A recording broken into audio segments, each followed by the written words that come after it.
Kisah Sobat TV. Salam rahayu sedulurku semua. Semoga kita selalu diberikan kesehatan dan kebahagiaan, juga ketenangan dalam hidup. Sebelum mendengarkan cerita ini, alangkah baiknya sedulur kita bantu channel ini dengan memberikan like, komen, dan subscribe. Di sebuah negeri yang terletak jauh di antara kabut pegunungan dan lautan yang tak berujung, terdapat kerajaan bernama Tanah Dewa. Kerajaan ini terkenal karena kedamaian dan kemakmurannya, tetapi juga karena adanya ramalan kuno yang mengguncang hati rakyatnya.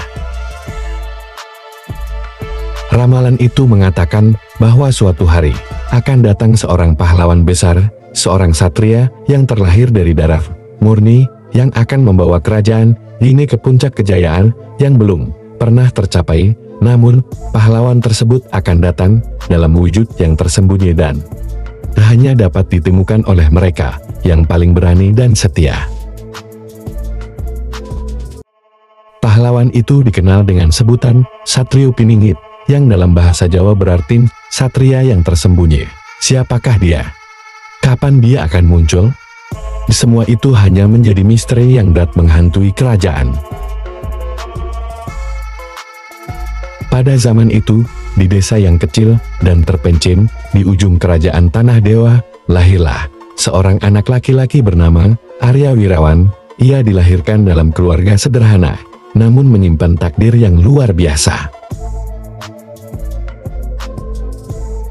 Sejak kecil, Arya sudah menunjukkan bakat yang luar biasa dalam seni bela diri dan kepemimpinan. Namun, ia tumbuh dalam kesederhanaan, tidak menyadari bahwa dirinya adalah bagian dari ramalan besar. Pada usia 17 tahun, Arya merasa bahwa hidupnya tidak biasa. Ia sering mendengar suara-suara misterius yang memanggilnya, seolah mengingatkannya akan tujuan besar yang harus dicapainya. Ia pun memutuskan untuk meninggalkan desanya dan mencari jawaban atas apa yang telah lama ia rasakan. Dalam perjalanannya, Arya berkelana jauh, melewati hutan belantara, mendaki gunung-gunung tinggi, dan menyeberangi sungai-sungai besar.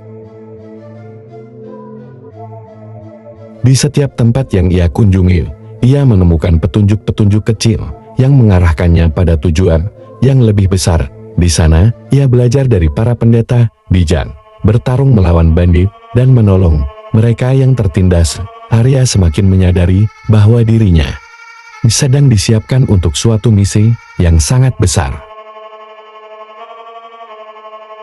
Suatu hari, saat Arya melewati sebuah lembar yang dihuni oleh makhluk-makhluk jahat, ia bertemu dengan seorang guru tua yang mengajarinya tentang rahasia kekuatan sejati. Guru itu berkata, "Anakku, engkau bukan hanya seorang pemuda biasa. Dalam dirimu mengalir darah keturunan kerajaan yang sangat kuno, dan dalam dirimu tersembunyi kekuatan yang hanya bisa terungkap pada saat yang tepat." Guru itu mengajarkan Arya sebuah ilmu sakti yang dapat mengendalikan energi alam semesta, kekuatan yang hanya dimiliki oleh mereka yang memiliki hati yang bersih dan tekad yang kuat. Setelah berbulan-bulan belajar, Arya menguasai ilmu tersebut dan akhirnya menyadari bahwa dirinya adalah Satrio Piningit yang dicari-cari oleh ramalan kuno itu. Namun, ujian pertamanya belum selesai. Ketika ia kembali ke kerajaan Tanah Dewa, ia menemukan bahwa negeri itu sedang dilanda kekacauan.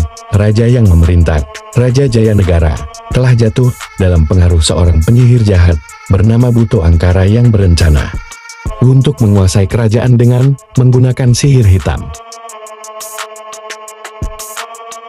Buto Angkara telah menguasai sebagian besar wilayah kerajaan dan mengubah rakyat Tanah Dewa menjadi pasukan yang tak terkalahkan. Raja Jaya Negara pun kehilangan kendali atas kerajaan, dan rakyat mulai putus asa. Hanya ada satu harapan, yaitu munculnya seorang pahlawan yang mampu menumbangkan Buto Angkara dan mengembalikan kedamaian. Satrio Piningit yang kini telah mengetahui takdirnya, memutuskan untuk mengambil langkah besar. Ia mulai mengumpulkan pasukan yang terdiri dari para pendekar, prajurit setia, dan rakyat yang berani. Mereka semua mengikutinya karena mereka tahu bahwa hanya dengan keberanian dan keyakinan mereka dapat mengalahkan kejahatan yang mengancam kerajaan mereka.